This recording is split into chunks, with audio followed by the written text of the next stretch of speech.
Hello. आवाज आ रही है। Yes sir. आज जो हम लोग टॉपिक डिस्कस करने जा रहे हैं वो है मेकिंग ऑफ इंडियन कॉन्स्टिट्यूशन। ये जो है ना, बीपीएससी, ये पब्लिक एडमिनिस्ट्रेशन में पढ़ने का जरूरत नहीं है। ये पॉलिटी का बच्चा लोग ज्यादा पढ़ता है। लेकिन चूंकि जो पढ़ रहे हैं और आपको पॉलिटी में भी हेल्प कर देगा, इसलिए मैंने यहाँ पर इस टॉपिक को टेकअप किया है। आप दो तीन क्वेश्चन मेरे को जो भेजा, वो क्वेश्चन तो साफ है, जो हम लोगों ने डिस्कस किया वही मोटा मोटी है।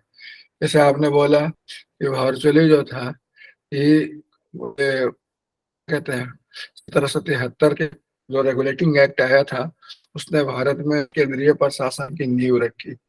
मैंने आपको बतलाया था कि नहीं बतलाया था।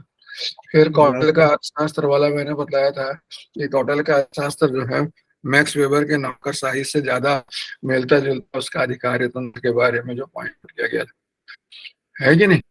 तो ये सब जो टॉपिक है लोग ऑलरेडी डिस्कस कर चुके हैं। मुझे अच्छा लग रहा है कि अगर हमने कोई टॉपिक पढ़ाया और क्वेश्चन उसी तरह मिलता है तो कॉन्फिडेंस लोगों को आता है कि जो पढ़ रहे हैं सही दिशा में पढ़ रहे हैं, है कि नहीं।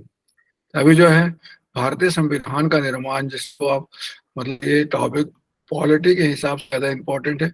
और पॉलिटी में भी ये जो है ना, प्रीलिम के हिसाब से ज्यादा इम्पोर्टेंट है, मेंस के हिसाब से उतना इम्पोर्टेंट नहीं है, क्योंकि इसमें बहुत सारा फैक्चुअल पॉइंट है जो प्रीलिम में स्टूडेंट्स को जानना चाहिए। सर मेंस में तो जनरली सब्जेक्ट क्वेश्चन आता है और उसमें आपके अपना विचार वगैरह पूछा जाता है, समझ रहे हैं। लेकिन कभी कभी जैसे जो क्वेश्चन आता है, इस एक बार आया था, भारतीय संविधान उधार का बोरा है, ये लिखा था क्वेश्चन। संविधान पर क्वेश्चन तो कई दफा आया है यूपीएससी में, बीपीएससी में भी, समझ रहे। तो उसको हम लोग देखेंगे, लेकिन ये देखते हैं कि भारतीय संविधान जो आज आप देख रहे हो, ये कैसे बना, इसका बनना, भारतीय संविधान का निर्माण कैसे हुआ, किन किन चरणों से होकर गुजरा, कैसे बना। हमारे संविधान सभा था, उसके अध्यक्ष कौन थे, कौन मेंबर्स थे, वगैरह वगैरह, क्या उसमें पॉलिटी हो रहा, पॉलिटिक्स चल रहा था देश का, उसके बारे में थोड़ा सा हम लोग अभी डिस्कस करेंगे। क्लियर है। तो सबसे पहले हम लोगों ने बात करना है कि संविधान मतलब ये जो है संविधान का, जो भारतीय संविधान जो है, और भारतीय संविधान को बनाया कौन है। तो भारतीय संविधान को बनाया है संविधान सभा ने, संविधान सभा ने बनाया ना। यस संविधान सर। संविधान सभा के बारे में बात कब से हो रहा है, बहुत पहले से हो रहा है, देश के आजाद होने के पहले ही से हो रहा है। जैसे आपको मैंने बोला 1934 में, समझे हैं कि संविधान सभा का विचार भारत में सबसे पहले किसने लाया था, एम एन रॉय ने लाया था। एम एन रॉय जो पीपुल्स प्लान बनाए, साम्यवादी नेता थे वगैरह वगैरह। 1935 में कांग्रेस थी, इंडियन नेशनल कांग्रेस, इसने भी संविधान सभा का ऑफिशियली मांग किया, पहली दफा मांग किया कि भारत में आधिकारिक रूप से मांग किया कि संविधान सभा की स्थापना होनी चाहिए। और 1938 में जवाहरलाल नेहरू कांग्रेस के बिहाफ में, समझे कि नहीं समझ रहे, क्या क्या मतलब विदाउट आउटसाइड इंटरफेरेंस बाय, मतलब हाँ, उन्होंने भी डिमांड किया कि भारत के लिए एक ऐसा भारतीय संविधान का निर्माण हो जिसमें वयस्क मताधिकार हो, और जो हो जिसमें बाह्य का हस्तक्षेप ना हो। समझ के नहीं समझ रहे, ऐसा संविधान बने जो बाहरी हस्तक्षेप के बगैर संविधान सभा बनाया जाए और उसमें वयस्क मताधिकार हो। ठीक है। तो इस डिमांड को ब्रिटिश सरकार ने 1940 में मान लिया, इसको अगस्त ऑफर कहते हैं। अगस्त ऑफर में जवाहरलाल नेहरू के इस विचार को मान लिया गया कि एक जो संविधान सभा हो वह मतलब वयस्क मताधिकार पर आधारित हो और उसमें बाह्य हस्तक्षेप के बगैर भारतीय संविधान बने। 1942 में जो क्रिप्स प्रपोजल आया था, उसने मुस्लिम लीग, क्योंकि 1940 के बाद आप जानते हो इंडिया और पाकिस्तान, पाकिस्तान का नारा आ गया था और पाकिस्तान मुस्लिम लीग अलग देश बनाने का मांग करने लगे थे। मुस्लिम लीग द्वारा पृथक संविधान सभा का मांग किया गया था 1942 में, जिसको क्रिप्स प्रपोजल ने अस्वीकार कर दिया। समझ रहे कि नहीं समझ रहे। 1945 में जैसे आप देखते हो कैबिनेट मिशन, समझ रिजेक्टेड टू कॉन्स्टिट्यूशन असेंबली, 1946 में जो कैबिनेट मिशन था उसने भी दो संविधान सभा के प्रस्ताव को खारिज कर दिया और एक संविधान, समझ रहे ना, मतलब एक संविधान सभा बनाने के बाद क्या कहा, जो जैसे थे, मुस्लिम लोग भी थोड़ा बहुत सहमत थे, मुस्लिम लीग मतलब मोर लेस सेटिस्फाइड बाय, मतलब ऐसे संविधान सभा का प्रस्ताव रखा जिसमें मुस्लिम लीग भी थोड़ा बहुत सहमत था। क्लियर है? तो ये सब बैकग्राउंड है जो आप देखते हो संविधान सभा बनने के पहले का है। फिर आप देखते हो कॉन्स्टिट्यूंट असेंबली कब बना आपका, 1946 नवंबर में। 6 नवंबर 1946 में कैबिनेट मिशन प्रस्ताव के तहत, कैबिनेट मिशन प्रस्ताव जो आया था ना, उसके तहत जो है आपका संविधान सभा का स्थापना कर दिया गया। समझ रहे हैं?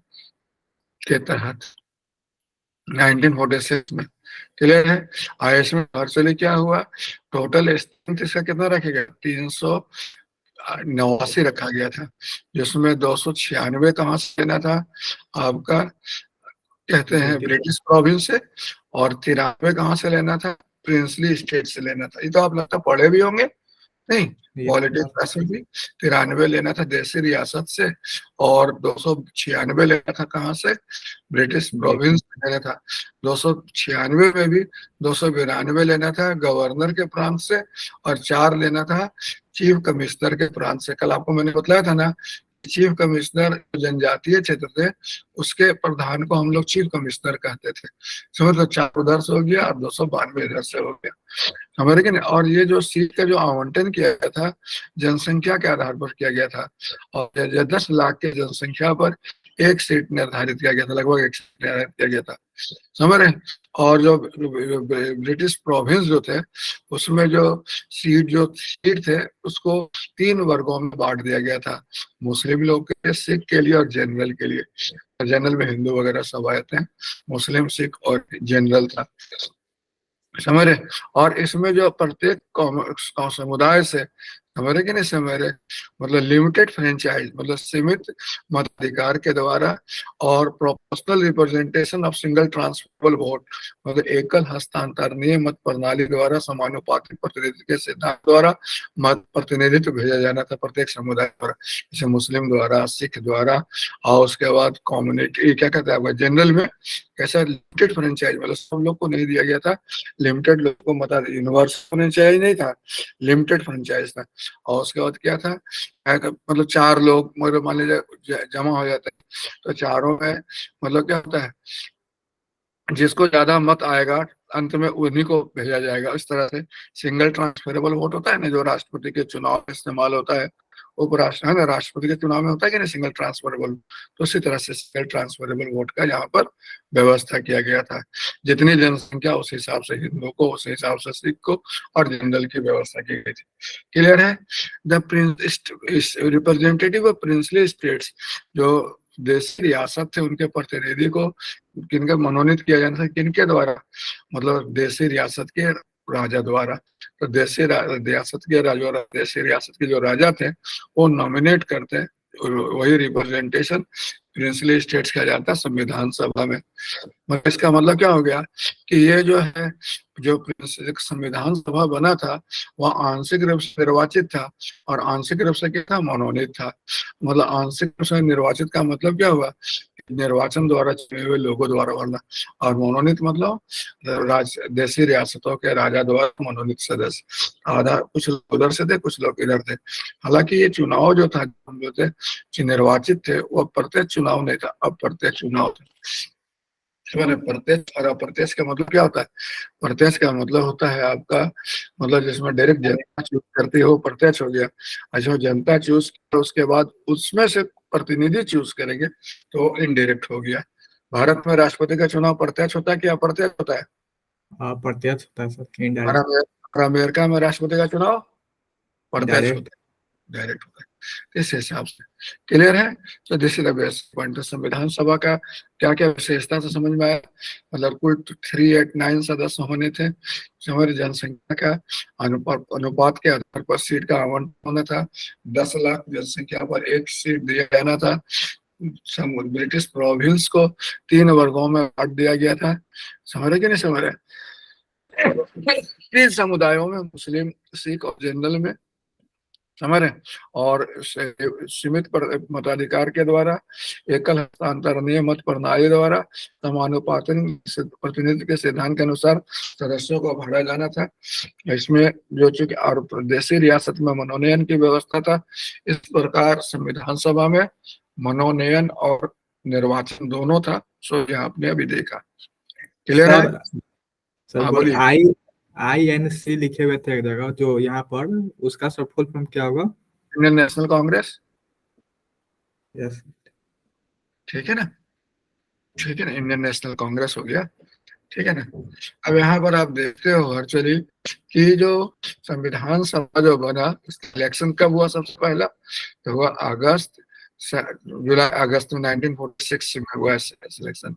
और इसमें कांग्रेस को कितना सीट मिला? 208। मुस्लिम लीग को कितना मिला? 71। और इंडिपेंडेंट वगैरह जो थे उनको कितना मिला? 15 मिला। समझ रहे हैं? देशी रियासत जो थे वो लोग विधानसभा से अपने आप को अलग थलग ही रखे, वो लोग जुड़ना नहीं चाहते थे। समझ रहे कि नहीं समझ रहे? तो असेंबली इंक्लूडेड बहुत ब्रॉड रिप्रेजेंटेटिव। समझ रहे? असेंबली विधानसभा जो बना था उसमें देश के जितने गणमान्य प्रतिनिधि थे, व्यक्ति थे, सबको शामिल किया गया था, सिवाय महात्मा गांधी का। यानी महात्मा गांधी जो थे वो उसमें सम्मिलित नहीं थे, बाकी सब बहुत लोग सम्मिलित थे। सब लगभग सब गणमान्य व्यक्तियों को शामिल किया गया था। चाहे राजेंद्र प्रसाद हो गया, जवाहरलाल नेहरू हो गए, समझ रहे, सरदार पटेल हो गए, समझ रहे हैं। उसके बाद पटेल जो क्या कहते हैं आपका राजगोपालचारी हो गए, सब लोग लगभग सब थे। समझ रहे? अब इसको हम लोग देखते हैं कार्य पर। संविधान सभा कार्य कैसे की? संविधान सभा का पहला मीटिंग कब हुआ? पहला नौ मीटिंग इससे पहले दिसंबर 9 1946 में हुआ। इसमें कितने लोग सम्मिलित हुए? इसमें सम्मिलित हुए 211 लोग सम्मिलित हुए। मुस्लिम लीग इसमें सम्मिलित नहीं हुआ, उसने उसको बायकॉट कर दिया और सेपरेट देश की मांग करने पर बैठ गया कि हमें अलग देश चाहिए, हमको इसके साथ नहीं रहना है। क्लियर है कि नहीं क्लियर है? सच्चिदानंद सिन्हा जो थे उनको मतलब ये फ्रेंच पर व्यवस्था के आधार पर, फ्रेंच में चूंकि इस तरह के परिपाटी, उसी आधार पर सचिंद्र नाथ सिन्हा को क्या बनाया गया? संविधान सभा का अस्थायी अध्यक्ष बनाया गया। समझे? और उसके बाद में राजेंद्र प्रसाद को क्या किया गया? उसका अस्थायी अध्यक्ष बना दिया गया, मतलब समान अध्यक्ष। और एस.सी. मुखर्जी को वो क्या, एस.सी. मुखर्जी और टी.एन. कृष्णमाचार्य को क्या बनाया गया? उपाध्यक्ष बनाया गया। तो एस.सी. मुखर्जी और टी.के. कृष्णमाचारी उप सभापति हो गए, और सभापति कौन हो गए? डॉक्टर राजेंद्र प्रसाद। समझ रहे? संविधान सभा। क्लियर? Yes sir. चलिए, तो भैया ये तो आपने पढ़ा भी होगा और आप जानते भी होंगे। समझ रहे हैं? अब देखते हैं संविधान सभा के बारे में। जो जो जवाहरलाल नेहरू ने दिसंबर 13 को जो रेजोल्यूशन पारित करवाया था, वही संविधान का आधार बना। उसमें जो संविधान के बारे में, जो भारत भविष्य देश के बारे में, उसके तौर तरीका के बारे में जो वर्णन किया था, उसी को केंद्र बिंदु पर रखकर संविधान का निर्माण किया गया। तो जवाहरलाल नेहरू जो ने उद्देश्य का क्या था? प्रस्ताव, उद्देश्य का प्रस्ताव, उद्देश्य का प्रस्ताव पढ़ा था। उसमें क्या कहा था कि भारत क्या होगा? स्वतंत्र संप्रभु राष्ट्र होगा, या गणराज्य होगा। स्वतंत्र संप्रभु गणराज्य होगा और यह अपना संविधान बनाएगा। ठीक है, कोई दिक्कत नहीं है इसमें। मतलब क्या होगा? जो ब्रिटिश के अंदर में, अभी जो ब्रिटिश शासन के अंदर जो टेरिटरी है, भूभाग है, वो किसके अंदर माने जाएंगे? स्वतंत्र भारत, संप्रभु भारत के अधीन क्षेत्र माने जाएंगे। समझ रहे कि नहीं समझ रहे?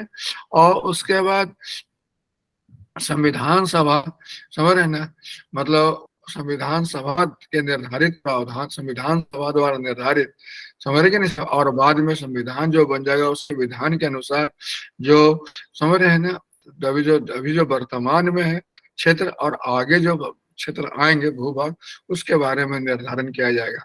जैसे आप देखते हो आर्टिकल 3 पढ़े होगे कि नहीं?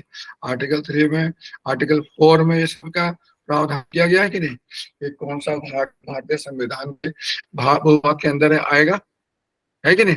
साधारण बहुमत से राष्ट्र संसद को अधिकार है कि वह किसी भूभाग का अधिग्रहण कर सकता है। आर्टिकल 3 वगैरह में पढ़े हो ना? 2, 3, यस 4, सर। ठीक है, तो इसके बारे में कहा गया ऑल पावर एंड अथॉरिटी।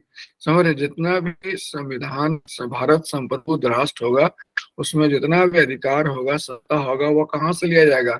जनता द्वारा लिया जाएगा। मतलब जनता को संप्रभुता दी जाएगी या सब वहीं से लिया जाएगा। समझ रहे कि समझ रहे? न्याय हो गया, समानता हो गया, स्वतंत्रता हो गया, इसकी गारंटी दी जाएगी सभी लोगों के लिए। और ये जो होगा क्या कहते हैं, सब देश के विधान और लोक नैतिकता के दायरे में लोग, हर लोगों को न्याय, समानता और स्वतंत्रता की गारंटी दी जाएगी और उसकी रक्षा की जाएगी। समझ रहे? यानी यहाँ पब्लिक मॉरलिटी का मतलब क्या है? अगर मान लिया पब्लिक मॉरलिटी कोई चीज को अलाउ नहीं कर रही है, तो वैसा आपको फ्रीडम नहीं मिलने वाला। तो जो पब्लिक मॉरलिटी जिसको अलाउ करे, वैसा ही फ्रीडम आपको मिलेगा। समझ रहे कि नहीं? क्लियर है? So this is the yes sir. Basic. और उसके बाद माइनॉरिटीज हुआ, बैकवर्ड हुआ, जनजाति क्षेत्र हुआ, वंचित क्षेत्र हुआ और पिछड़ा वर्ग, उनके लिए पर्याप्त सुरक्षा उपाय किए जाएंगे। है कि नहीं? There is no confusion. समझ रहे? नेक्स्ट क्या है? मतलब गणराज्य की क्षेत्र की अखंडता और उसके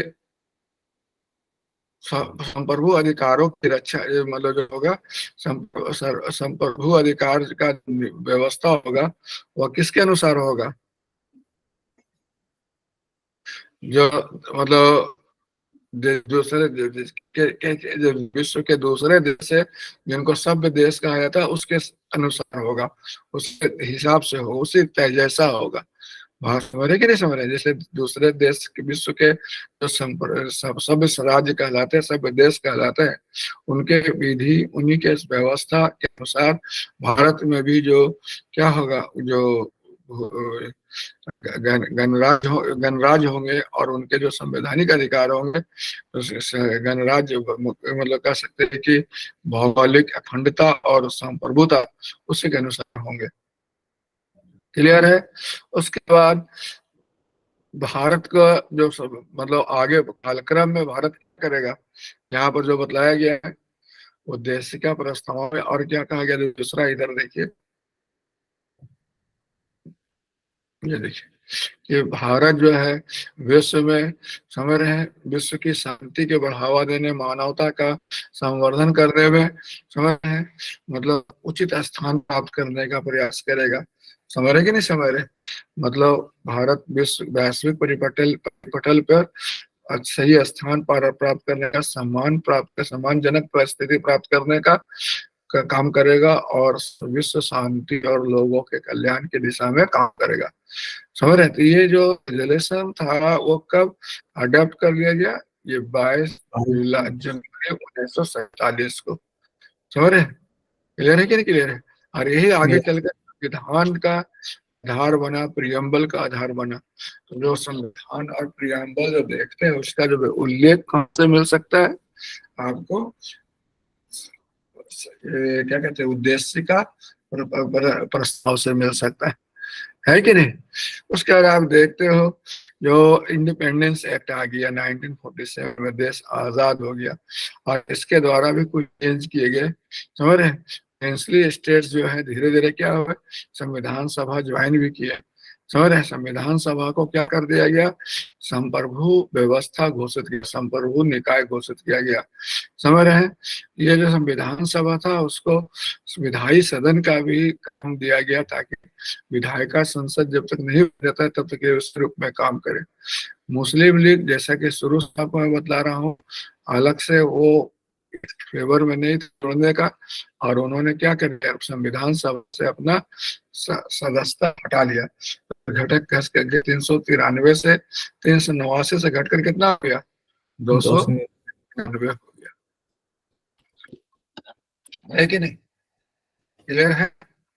यस सर। इस प्रकार आप देखते हैं वर्चुअली कि संविधान सभा में किस तरह से फेरबदल टाइम टू टाइम होते रहे। ठीक है? अब जो है संविधान सभा जो है वो काम क्या करता था, बताइए। संविधान सभा जो है एक्चुअली उसका दो काम था। पहला काम था संविधान का निर्माण करना और दूसरा अंतरिम संसद का काम करना। ये ना काम करना था क्लियर है। इसके अलावा संविधान सभा ने कुछ और भी काम किए, जैसे आप कॉमनवेल्थ में भारत की सदस्यता होगी, इसके लिए प्रावधान बनाया कब, मई 1949 में। फिर जो नेशनल फ्लैग जो है उसको एक्सेप्ट किया जुलाई 2000, जुलाई 22 1947 में। फिर राष्ट्रीय गान को उसने नेशनल गीत, एक गान, एक गीत है और एक गान हो, तो उसको 24 जनवरी 1950 में राष्ट्रीय गीत को आपने 24 जनवरी 1950 पर स्वीकार किया, समझ रहे हैं। और उसके बाद क्या हुआ, 24 जनवरी को समझ रहे हैं 1950 को जो राजेंद्र प्रसाद जो थे वह क्या बने, भारत के प्रथम राष्ट्रपति नियुक्त हुए, समझ रहे कि नहीं समझ रहे। जब संविधान बन गया तो जब पहला भारत गणराज्य है, तो गणराज्य होने का मतलब क्या हुआ कि भारत का जो राष्ट्र प्रधान होगा निर्वाचित होगा, समझ रहे। और वह जो होगा मतलब क्या होगा, राष्ट्रपति राष्ट्र का प्रधान होगा, और उसका पहले उस पद पर बैठने वाले पहले व्यक्ति कौन थे, डॉक्टर राजेंद्र प्रसाद, समझ रहे कि नहीं समझ रहे। पहले वो संविधान सभा के अस्थायी अध्यक्ष थे, फिर जब संविधान सभा बन गया तो फिर उनको अस्थायी अध्यक्ष के रूप में, सभापति के रूप में नियुक्त किया गया, ठीक है। राष्ट्रपति, सभापति तो संविधान सभा के थे, और जब देश आजाद हो गए तो क्या बन गए, राष्ट्रपति बन गए, क्लियर है। भारतीय संविधान कितने दिन में बना है जी, भारतीय संविधान के बनाने में आप 2 साल 11 महीने 18 दिन लगे। टोटल कुल कितना सेशन हुआ, तो 13 सेशन हुआ। समझ, इसमें कितने देश के संविधान से हेल्प लिया गया, तो कम से कम 60 देशों के संविधान से लिया गया। समझ रहे, संविधान सभा में मतलब संविधान निर्माण संबंधी बैठक कितने दिन तक चलता है, 114 दिन तक चलता रहा। और कुल खर्च कितना हुआ, तो कुल खर्च हुआ 64 लाख रुपए, समझ रहे, 64 लाख रुपया भारतीय संविधान के निर्माण में खर्च हुआ। 2 साल 11 महीने 18 दिन लगे, 11 सेशन हुए, और 114 दिन सत्र संसद के सत्र चले, उसके लिए संविधान सभा के सत्र चले, ठीक है। 24 जनवरी 1950 को हो रहे हैं, मतलब अंतिम सेशन हुआ संविधान सभा का। संविधान सभा का अंतिम सेशन कब हुआ, 24 जनवरी 1950 को। हालांकि जब तक इलेक्शन नहीं हुआ और नया संसद नहीं बन गया तब तक ये काम करता रहा इस रूप में, मतलब संविधान इस केंद्रीय विधायक के रूप में, संसद के रूप में काम करता रहा। जब इलेक्शन जो हो गया, जैसे इस दिनों आपने देखा होगा जम्मू कश्मीर में भी 370 जो लागू किया गया था, उसके लिए संविधान सभा बना था, क्लियर है, और बहुत सारी व्यवस्था की गई थी। तो आप देख रहे होंगे बहुत लोगों को लगता था कि 370 जो है वो कैसे खत्म होगा, क्योंकि संविधान सभा जो बनाया था वो खत्म हो चुकी है, अब तो कोई संविधान सभा है ही नहीं, तो खत्म कैसे किया जाए। इसी पर काफी कानूनी दांवपेच था, जिसको समझते हुए उसे इसका हवाला देते, मतलब वर्तमान सरकार ने क्या किया, जम्मू कश्मीर का स्पेशल दर्जा वाला जो कानून था उसका समाप्त कर दिया, संसद से अप्रूव करा दिया, ठीक है। क्योंकि आज देश में सबसे बड़ा निकाय कौन हो गया, संसद हो गया। विधि बनाने का, संवैधानिकता प्रदान करने का सब कुछ जिम्मेदार किसके पास है, संसद के पास, ठीक है। अवशेष अधिकार भी उसके पास है, जो किसी के पास नहीं हुआ, किसके पास है, वह संविधान सभा के पास है, यानी संसद के पास है कि नहीं। Yes sir.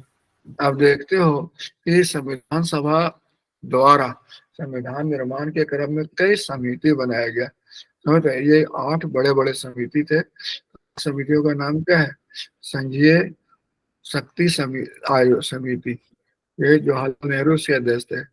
फिर संघीय संविधान समिति, ये जवाहरलाल नेहरू के अध्यक्ष थे। फिर प्रांतीय संविधान समिति, सरदार पटेल इसके अध्यक्ष थे। संविधान प्रारूप समिति, इसके अध्यक्ष BR अम्बेडकर थे। फिर फंडामेंटल राइट्स, मौलिक अधिकारों पर एक परामर्शी समिति बना, इसके अध्यक्ष सरदार पटेल थे। कार्यदीप की समिति बनी, इसके अध्यक्ष जवाहरलाल नेहरू थे। समझ रहे हैं? फिर राज्यों के लिए, स्वदेशी रियासतों के लिए एक बना जवाहरलाल नेहरू के अध्यक्षता में। फिर आपका स्टेयरिंग संचालन समिति बना जवाहर प्रसाद के अध्यक्षता में। इस प्रकार इतने तरह का समिति ब्रिटिश काल में बन चुके हैं। नहीं, संविधान सभा द्वारा बनाया गया, संविधान बनाने के क्रम में, समझ रहे हैं? लेकिन इसमें सबसे इम्पोर्टेंट कमेटी कौन है, बता सकते हो? Union constitution committee. Indian council है, इसका नाम है ड्राफ्टिंग कमेटी। ड्राफ्टिंग कमेटी जो था ना, ये बहुत या इंपॉर्टेंट, जिसके अध्यक्ष कौन थे? डॉक्टर भीमराव अम्बेडकर। इसलिए कहा जाता है, बहुत लोग बोलते हैं, सुनते होंगे कि भारतीय संविधान के निर्माता कौन है? अम्बेडकर। वैसे भारतीय संविधान के निर्माता तो है उस मायने में, क्योंकि ड्राफ्टिंग कमेटी के चेयरमैन वही थे, है कि नहीं? वैसे उन्होंने भी अल्टीमेटली नहीं किया, वो जो संसद के प्रोसीजर थे उसी के तहत बने। ठीक है, समझ आ गया?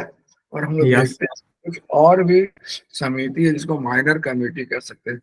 और भी कमेटी बना था भारतीय संविधान के निर्माण के क्रम में।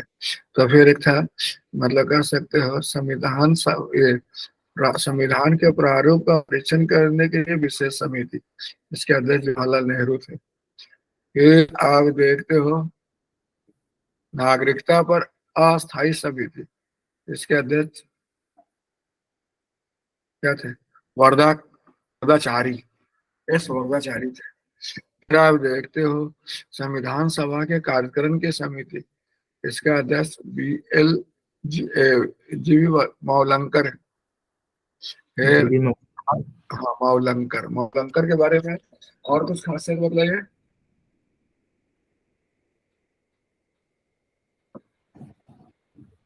बोलिए बोलिए। वे पहला लोकसभा के अध्यक्ष थे। Yes sir. भारत में लोक के अध्यक्ष पहले कौन थे? मावलंकर। फिर भाषाई क्षेत्रीय समिति बनाई, प्रांतीय समिति बनाई, इसके अध्यक्ष कौन थे? एस के धर थे। इसके अलावा और क्या हो बताइए। सुप्रीम कोर्ट पर अस्थायी समिति बना, इसके अध्यक्ष भी कौन थे? वर्धाचारी थे। इस प्रकार बहुत सारा छोटा मोटा भी समिति बना, कुछ बड़ा समिति बना।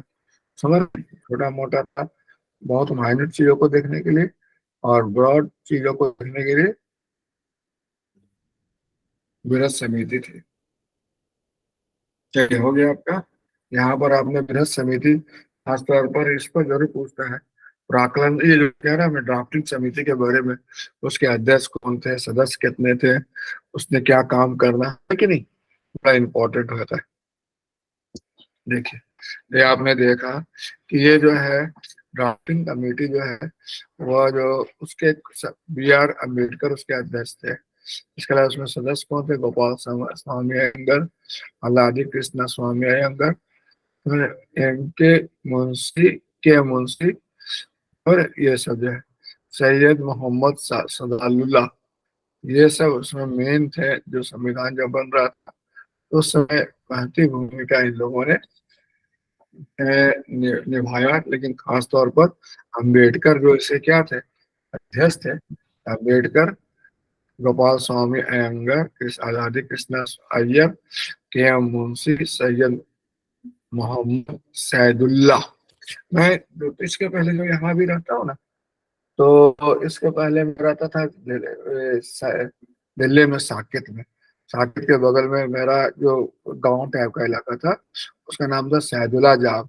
तो बहुत दिन तक मैं सैदुल्ला सैदुल्ला बोलते रहता था, मेरे को पता नहीं सैदुल्ला था कौन, कौन है। तब मेरे को मालूम हुआ कि सैदुल्ला यही है। तभी आपको मैंने लिखा सैदुल्ला जो है ना, सैद जाब मतलब गांव हो गया, तो सैदुल्ला जाब उन्हीं के नाम पर दिल्ली में गांव है जिसका नाम है सैदुल्ला जाब। हमारे यस, कितने? बहुत रहता है उधर। हाँ, भीड़ सर बहुत रहता है। आप वहाँ गए हो? यस सर, पर्यावरण और सदला जाम। वहाँ पर रहे हो? रहे नहीं थे सर, दीदी सब रहती हैं अच्छा, आपके पर्यावरण में। दिल्ली, अच्छा पर्यावरण कॉम्प्लेक्स में रहती है। अच्छा, पर्यावरण कॉम्प्लेक्स मेरे बगले में था, तो मैं वहाँ यस सर। जाता था, बगले में था। चलिए बढ़िया है, सैदुल्ला जाओ। तो सैदुल्ला कौन थे समझ गए? सैदुल्ला वही हो गया यहाँ पर सैदुल्ला। और ये जो है मतलब क्या हुआ, एन माधव राव। लेकिन ये जो है वर्चुअली किसका जगह लिए थे? ये जगह लिए थे आपका BL मित्तर का, जिनका तबीयत खराब रह रहा था, समझ रहे कि नहीं समझ? और ये जो है कृष्टि कृष्णाचारी, इसका जगह लिए थे DP खान का, जो 1948 में गुजर गए थे। क्लियर है? अब जो देखते हैं हम लोग, संविधान बनाने का काम किस पर था? संविधान सभा पे था। तो संविधान सभा ने संविधान बनाया, और उसका प्रथम प्रारूप जो हुआ वह कब तैयार किया? फरवरी 1948 में। फरवरी 1948 में मतलब प्रथम प्रारूप पेश किया गया, प्रकाशित किया गया, समझ रहे हैं? पब्लिक डिस्कशन के लिए। तो फरवरी 1948 में चर्चा विचर्चा के लिए जनता के बीच इसे पहला प्रारूप को प्रकाशित किया गया। फिर उनसे प्रतिक्रिया वगैरह को देखते हुए लेकर फिर दूसरा प्रारूप कब इस पे प्रकाशित हुआ? और अक्टूबर 1948 में। यानी जब फरवरी में आया था, फरवरी मतलब 2 हो गया, अक्टूबर 10 हो गया, यानी 8 महीना के बाद लगभग। क्लियर है? ये जो संविधान सभा जो ये जो प्रारूप समिति थी जो अम्बेडकर की अध्यक्षता में थी, ये 6 महीने से कम समय लगी संविधान को बनाने में। ठीक है? और इसने कुल कितने दिन पर बैठक की? वो 141 दिन का इसका बैठक हुआ। ठीक है? एकदम पूरा फैक्चुअल है। वही तो मेरे को लगता है कि इसको रटने वाला चीज ज्यादा है, समझने वाला चीज कम, कि नहीं? Yes sir. मेरे को याद आता है संविधान सभा का जो अध्यक्ष थे, संविधान बनने में थोड़ा विलम्ब हो रहा था। क्लियर है? एक बार एनसीईआरटी मैंने एक किताब देखा था, एनसीईआरटी किताब, उसमें कार्टून बना हुआ था कि अम्बेडकर है बीच में बैठे हुए हैं, संविधान बना रहे हैं, और चाबुक लेके खड़े हैं जवाहरलाल नेहरू, चाबुक चला रहे हैं उन पर। इतना धीमा धीमा संविधान तुम क्यों बना रहे हो?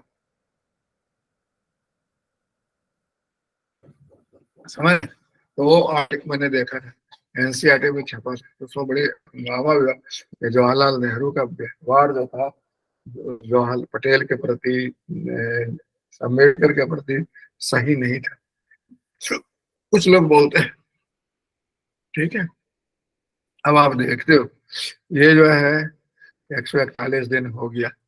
अब यहाँ पर देखते हैं संविधान सभा अब क्या काम किया।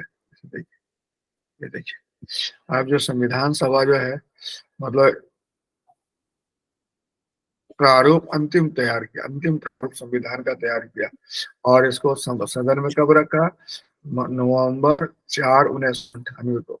जैसा कोई विधेयक सबसे पहले पेश होता है, पहला उसका अभिभाषण होता है, फिर उस पर चर्चा वगैरह होती है, तब वो कानून होता है कि नहीं होता है? ये सबसे पहला बार कब रखा गया बतलाया जाए? तो रखा गया, चार। हाँ, और पहला उसका पहले उसके बारे में अभिभाषण पढ़ा गया, फर्स्ट रीडिंग किया गया, समझ रहे हैं? जनरल डिस्कशन हुआ, ये कुल कुल कितना दिन चला? 5 दिन तक चलते रहा। ठीक है? अब यह फर्स्ट राउंड, सेकंड रीडिंग हुआ। अब सेकंड रीडिंग मतलब उसमें जो डिटेल में कंट्रोल किया जाता है ना, हम बारीक से अध्ययन किया जाता है हर चीज को, समझ रहे हैं ना? इस पर टटोला जाता है। तो सेकंड रीडिंग सब चीज शामिल करके बनाया गया, सबका विचारों को लेकर। ये कब पेश किया गया? नवंबर 15 1948 को, 15 नवंबर 1948 को पेश किया गया। समझ रहे कि नहीं समझ रहे? जिसमें टोटल, और खत्म कब हो गया? ये खत्म हो गया आपका ये 1949 में। मतलब ये अक्टूबर में तो पेश किया, 1949 में खत्म, अक्टूबर 1949 में खत्म हो गया। इसमें 7,653 संशोधन प्रस्तावित किए गए थे, और जिसमें 2,473 पर क्या हुआ? चर्चा हुआ। तो चर्चा कितना पर हुआ? 2,743 पर। ठीक है? और पेश कितना किए थे? 7,653। अब third reading, first reading, second reading, third reading और लास्ट रीडिंग, इसका पास होने का मतलब हो गया कि संविधान पहले 14 नवंबर को पेश किया गया। फिर फर्स्ट थर्ड रीडिंग हुआ 14 जनवरी 1995 को। और इसके बाद ड्राफ्ट कॉन्स्टिट्यूशन को संसद से पारित मान दिया गया और इसको राज्यसभा के पास भेजा गया। राज्यसभा नहीं बोल सकते इसको, क्या कहते हैं, पारित कर दिया गया और इसे कुछ प्रावधान को तुरंत लागू कर दिया गया। तो आप देखते हो 26 नवंबर 1949 को इस पर टोटल कितने मेंबर सिग्नेचर थे? 248, 284 टोटल। उसमें कुछ लोग अब्सेंट हो गए थे तो 299 में 284 मेंबर ने इस पर साइन कर दिया। समझ रहे? इसके बाद ये क्या हो गया, अधिनियमित हो गया। First round, second round, third round. Third round में तो मतदान वगैरह होता है ना, तो जिसमें मतदान वगैरह कराया गया तो इसको पारित कर दिया गया। समझ रहे कि नहीं समझ रहे? तो this is the basic point. विधानसभा जो है समझ रहे हैं, मतलब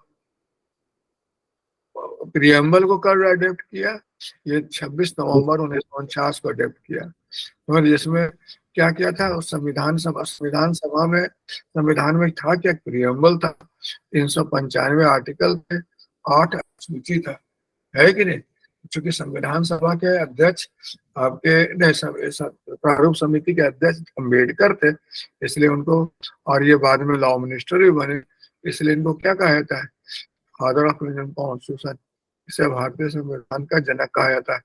इन्हें आधुनिक मनु भी कहा जाता है। तो मनुस्मृति बोलते हैं ना, तो इस संदर्भ में इन्हें आधुनिक मनु कहा जाता है। आज का मनु कौन हो गए? वर्तमान में मनु कौन हो गए? तो अम्बेडकर। ठीक है, दिस इज बेसिक पॉइंट। और आप देखते हो नागरिकता संबंधी, चुनाव संबंधी, अस्थायी संसद संबंधी, अस्थायी और संक्रमणशील प्रावधान और 100 टाइटल्स वगैरह तो उसी दिन से लागू हो गया। ठीक है, तो कोई दिक्कत नहीं किया गया, उसी लागू कर दिया गया। और बाकी बचा जो है वो कब लागू किया गया? 26 जनवरी 1950 से। आर्टिकल 5, 6, 7, 8, 9, 60, 324, 366, 367, 379, 380, 383, 391, 392, 393, ये सब जितने आर्टिकल है उसी दिन से क्या हो गया? ऑपरेटिव हो गया। ठीक है, हेलो। Yes sir. अब ये जो देखते हैं हम लोग वर्चुअली क्या हुआ, और लेकिन 26 जनवरी, और जो बाकी वाला प्रावधान है वो कब लागू हुआ? 26 जनवरी 1950 को। समझ गए? समझ रहे? और इसी दिन को हम लोग क्या मानते हैं? उसी दिन हम मानते हैं गणराज्य दिवस मानते हैं देश का। समझ रहे हैं? 26 जनवरी 1930 को मतलब पूर्ण स्वराज की मांग की गई थी लाहौर सेशन में, उसी को समझ रहे हैं? मतलब व्यवस्था करके यहाँ पर मतलब ये किया गया है, 26 जनवरी रखा गया है। तो 26 जनवरी पर एक बार यूपीएससी में टू लाइनर क्वेश्चन है तो पूछा था कि भारतीय में 26 नवंबर इतना इम्पोर्टेंट क्यों है? तो 26 तारीख, तो 26 तारीख बहुत सारे चीज के लिए इम्पोर्टेंट है। 26 तारीख 1950 को भारत गणराज्य बना। 26 जनवरी 1930 को लाहौर सेशन में पूर्ण स्वराज की मांग की गई। 26 नवंबर 1950 को संविधान सभा द्वारा क्या हो गया? भारतीय संविधान को लागू किया गया। लागू किया गया, नहीं स्वीकार कर लिया गया, लागू किया गया, और कुछ प्रावधान को उसी दिन से लागू कर दिया गया। समझ रहे? This basic point. संविधान सभा जो बहुत इंपॉर्टेंट है, संविधान सभा के प्रयास के वजह से ही भारतीय संविधान बना। लेकिन संविधान सभा का भी कुछ आधार पर आलोचना होता है। सबसे पहला आलोचना होता है ये प्रतिनिधि सभा नहीं था, प्रतिनिधि सभा नहीं था सही मायने में, सब लोगों का प्रतिनिधि दिया गया था। दूसरा जो संविधान सभा जो था एक संप्रभु निकाय नहीं था। फिर तीसरा जो था इसमें टाइम कंज्यूमिंग बहुत समय लगा, और इसमें कांग्रेस के लोग ही ज्यादा छाए हुए थे।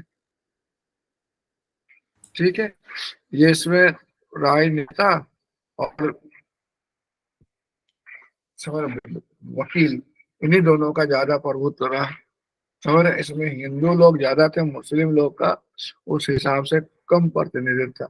मुस्लिम लोग शुरू में अलग राह पकड़ा दिया कि हमको नहीं जुड़ना है, तो इसलिए उनको नहीं रखा गया, है कि नहीं। तो जब वैसे वैसे कम हो गए वो। अब हम लोग देखते हैं और भी संविधान सभा का क्या खासियत रहा कि एलिफेंट का सिंबल को इसने संविधान सभा ने स्वीकार किया। B.N. राव ये इसके परामर्शदाता थे। और फिर इसने